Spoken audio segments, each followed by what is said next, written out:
Welcome, everyone. Today we have with us Sarah Scherer. She started her career all the way back in 1989. She was a cadet with Texas A&M University at Galveston and also worked with Texas Maritime Academy. In her commercial endeavors, she did sailing and worked with supply chain boats, tugs, crafts, high-speed catamarans, hydraulics, fisheries, and conducted research vessels from Mexico, Gulf of Mexico, South Pacific Ocean, and the Bering Sea. Maritime land adventures include supporting maritime oil spills, working with health, safety tugs, shipyards, fishing companies, and designing and conducting adult learning experiences. She's been Dean and Director of the Seattle Maritime Academy, advocating for the maritime and manufacturing industries, and developed within the city. And she is now the current Vice President of Pacific Coast Operations. She conducts research, education, and advocacy for the U.S. flagged merchant fleet.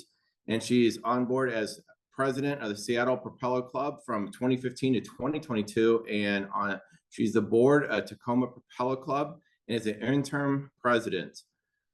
She's also the co-president of WISA and PNW. Ladies and gentlemen, Sarah Scherer. Thank you, Jeremy, for the introduction, and thanks to all of you for coming and wanting to hear more about the whole maritime. So I'm going to share my screen and we will get started. So I'm going to start with a little video that I found that someone made just after the pandemic to explain an overview in a creative way the maritime industry. And when the world stopped, ships kept moving. People still shopped, ships kept on proving. The volume of trade that's moved by sea, 90% of trade, actually. Crops that are weighed, cars that are sprayed, and it's easy to see the impact this makes. Fruit and vegetables, toys and collectibles, wheats and grains, the blood in the veins. Like to land a farmer is, ships are to the sea. And if the world is the heart, ships are the arteries, which stock the pharmacies, move essential commodities. So there's a lot at stake across these seas. Without these routes, half the world would starve, while the other half would freeze. Without these bright-colored containers, the four walls in our house that contain us would be empty. The books we read, the animal feed, the oil we need, the global lives that we lead. No oil, no cars, no essential spare parts.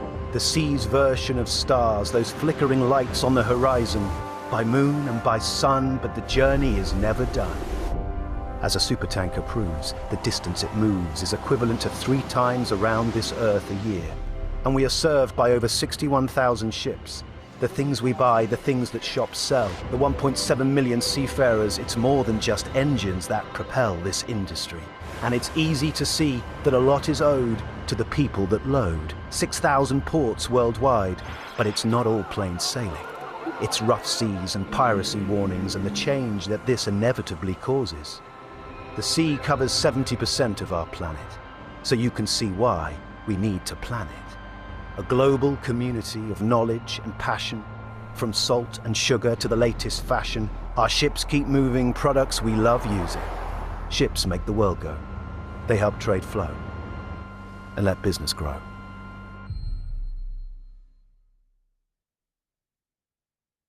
And that's just a quick overview of the maritime industry across the world.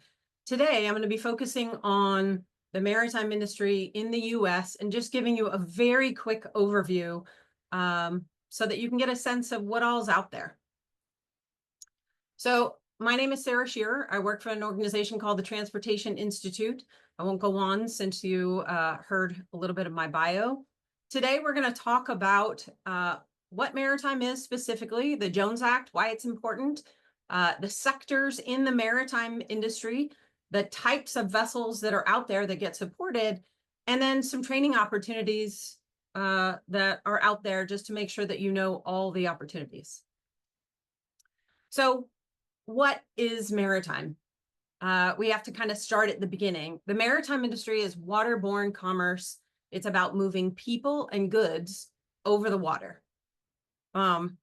It's from aquaculture to shipbuilding and repair. Maritime is across the board, and everyone is affected.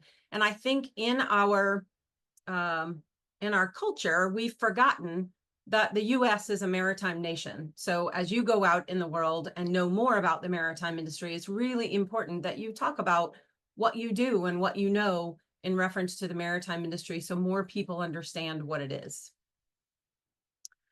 So the maritime industry. So it is high dollar. There's white collar and blue collar careers in the maritime industry. It has a huge impact on our economies. You'll see in this slide that from the domestic Jones Act fleet, we've got 650,000 jobs across the country, billions of dollars in labor income, $150 billion in economic input, and it is super vital to our national homeland economic security and our environmental security. And in reference to deep draft, US flagged international fleet, we have 80 vessels, over 100 gross tons. And from a legislative perspective, they are supported by some legislation called the Maritime Security Program, the Tanker Security Program, and the Cable Security Program that give companies that cost competitiveness, because we need to build up our maritime industry. So let's talk about the Jones Act. The Jones Act is really called the Merchant Marine Act of 1920. It's mostly known as the Jones Act, and it's a law that ensures that all vessels traveling up our waterways and between our communities are made in American shipyards by American workers and crewed by American mariners, owned by American companies. It's basically a national local hire law that encourages competition amongst people in the United States. And it makes sure that we have shipyards for our national defense. So you'll see on the slide, the US Merchant Marines, people don't realize that the Navy and the Coast Guard, they don't carry, and the Army, frankly, don't carry their own supplies. The Merchant Marines do. So the people that are on government vessels and sea lift vessels that are commercial vessels owned by private companies take all of the supplies if we have a national security incident or a national emergency. So our Merchant Marines are the ones that do that. They take the bullets, bombs, and beans to our military. So you have to think of the maritime industry as the fourth arm of defense within our national security system. It's homeland security as well. We have 25,000 miles of inland waterways that serve over 38 states. In Alaska alone, there are 5,000 miles of navigable waterways. And so the Coast Guard can't possibly be the eyes and ears because they've got so many missions. So our Merchant Marine is also part of that security system. We talked about the economic security, so I won't go into that. And then one of the other things that people don't think about that the Jones Act does is it ensures that we have safety and the environmental laws. So our Jones Act fleet follows the US safety and environmental laws and reduces congestion on the highways and the pollutants. So that's those are some of the reasons that the Jones Act is important and it matters. So again, our goals today are for you to define maritime, describe different sectors, identify different types of vessels. We're going to talk about the 3 different departments on a ship and then compare training options. So why choose maritime? So for several reasons. It's flexible, it's adventurous. You can choose to work outside and not necessarily behind a desk. It's in super high demand. The average age, at least in Washington, where I live, is over 50. So it's a great opportunity for advancement, to get promoted, to have opportunities to grow in your career. There's super well-defined pathways and training opportunities we're going to talk about today. There are many different types of jobs. We're going to talk about the different sectors. People think that the maritime industry may not be technologically savvy, but electronics are in and throughout all the different parts, no matter whether you're on a ship with a computer navigation sensor equipment, sensors on the hulls and fishing nets, electronic motor controllers on engines, networking systems across ships, design programs used in naval architecture. It's in and throughout. When I started driving ships, it was very simple. You had throttles and you had a wheel. Now it's all like playing a video game to drive a ship. So we talked a little bit about the green and the safety priorities, but let me give you just a little bit of statistics. So when we say, particularly barging is the most efficient way to carry cargo. On a barge, on one barge, you can carry 1,700 tons of dry cargo. You would have to have 16 bulk rail cars and 70 tractor trailers on the road to carry the same amount as a barge. So it is efficient and it is environmental. And safety is a #1 priority for all companies. And this is due to our regulations as well as insurance concerns and just being the right thing to do for our people. So we're going to talk about each one of these sectors. There are more sectors than this, but we only have 45 minutes. So, well, and had leave time for questions. So we're going to dive right into it. Passenger vessel transportation includes recreational cruise lines, state ferry systems, water taxis, some recreational fishing when they take on passengers, or sailing or diving charters. Around here in the Pacific Northwest, some of those companies, you've got Argosy Cruises, Highland America, King County Water Taxis, Lindblad, Uncruise, the Washington State Ferries, which is the largest ferry system in the country. Their jobs, the jobs can be anywhere from working on the dock to ticket takers, to reservations, to the admin functions, to on ships. Specifically, you have some of the cruise ships, you've got hotel things, you've got expeditions, you've got people that are doing nothing but talking about the nature. So you could be a naturalist on a ship. So in all of these slides, you'll see some of these slides, you'll see a common area where it kind of gives you at the top, it gives you an explanation, it gives you the pay and the educational opportunities, and just a few lists of some of the jobs that are associated with it. I don't have time for that video. Okay, support services. So many of the jobs in the maritime industry, you don't have to have a 4-year degree to be successful.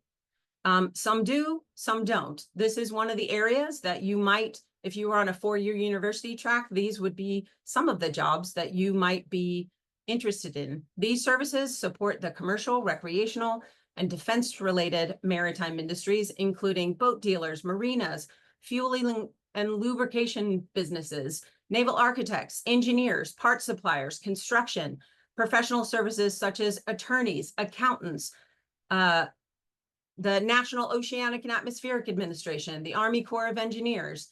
It's huge. It includes finance, law, accounting, all the things that are crucial to running a maritime business. So everybody in the maritime industry needs HR people and finance and accountants. So even if you're on that kind of 4-year university track, it's a great opportunity to go and work in the maritime industry. Software developers, IT professionals, police officers, security guards, workforce development professionals, safety people, sales, all those. So then you have logistics and shipping, and this is where you think of most of the vessel operations. And so this is going to be maritime logistics shipping, including port and harbor operations, deep and shallow water goods movement, inland water freight transportation, refrigerated warehousing and storage, This sector includes many support firms and services such as construction, ports, longshore. So you've got vessel operations. So on a ship, we'll talk more about this, but you've got the deck department, the engineering department, the stewards department. On land, supporting vessels, you've got port captains, port engineers, safety professionals, risk managers, sales, marketing, project managers, shore jobs in logistics. You've got U.S. customs agents, freight forwarders, customs brokers, import and export managers, operations managers, industrial engineers, logistics analysts and engineers, statisticians. Various government agencies are part of affect the maritime industry. So the Food and Drug Administration, the EPA, the Environmental Protection Agency, the Department of Agriculture, U.S. Fish and Wildlife, U.S. Department of Transportation, Consumer Product Safety Commission, the Nuclear Regulatory Commission, and the Federal Communications Commission. And then in reference to ports, you've got longshore, stevedore. And for a long time, I was confused about longshore versus stevedores. So longshores are the people doing the work and loading and offloading the ships, and the stevedores are more of the management side of it. Crane and tower operators, crane mechanics, diesel service technicians and mechanics, electrical engineers, port engineers, forklift operators, cargo and freight agents, security, risk managed assessments, again, network technicians, warehouse workers, railroad workers, freight stock material movers, port maintenance technicians, refrigeration technicians. So I'm going through all this really fast because I want you to see all the plethora of jobs that are associated with all of these sectors. You got fishing and seafood, both on the East Coast and the West Coast.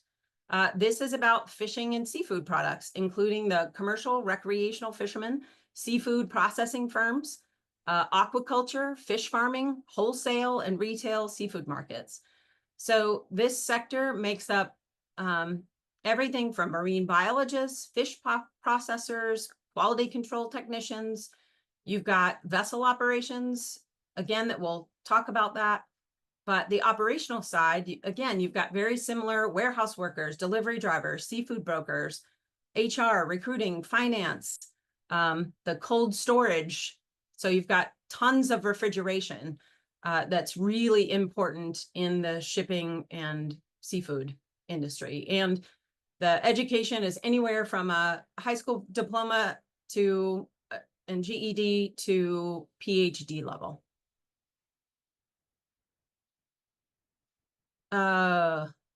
This is more of the fishing careers. This is more of like fisheries management. So this is more of the biologist. It's from counting the fish to counting the dollars associated in a region with the fish. So it's more professional services around managing fish stocks. Then you have the seafood processors, which are typically on land. And people don't really think about seafood processors from a management perspective. You're in charge of taking a very fragile product and moving it to the dinner tables from New York City to Paris to Shanghai. So it's hard work and commitment, and in the end, managing those people so that they can work together as a team. Then you've got the technical careers. That's from running the entire processing plant to fixing giant refrigerators, primarily land-based within the commercial industry. There's lots of entry-level opportunities, and it's a great way to kickstart a career. I know a lot of people in the Northwest used to go up to Alaska to do seafood processing to make money for college. But it can be can machinists, electricians, refrigeration engineers, seafood plant and floating processor engineers, refrigeration technician, seafood processing technician. I was in Alaska, and there was a value add seafood processing, and watch this guy. And there was like an apprenticeship that you had to build up because his knife skills were so good that it took him 3 years to learn how to fillet a halibut properly. And it was just fantastic to watch. And as part of vessel operations, you've got seafood harvesters. So this is technically the commercial fishermen, shellfish farmers. There's lots of ways to go get paid to go fishing, from working on a very large ship like you'll see in a second with 100 crew, to working on the beach all by yourself. If you love the salty air and want to make money living from the sea, this might be a career for you. And this also includes shellfish farming and kelp farming. And by the way, kelp pulls more carbon out of the air by like 30% more than forest. So kelp farming could also be super helpful to our environmental issues as well. So these are just some examples of some of the big different kinds of vessels. These are pictures of vessels on the West Coast. So the big picture you'll see is a stern trawler. You've got a crabber, you've got a longliner. This is one of the most, the newest longliners. And then you have a purse seiner down here in the corner. On the East Coast, you have slightly different vessels. You've got a cod ship, you've got a longliner, you've got a shrimper over here. And just to, even in my local area,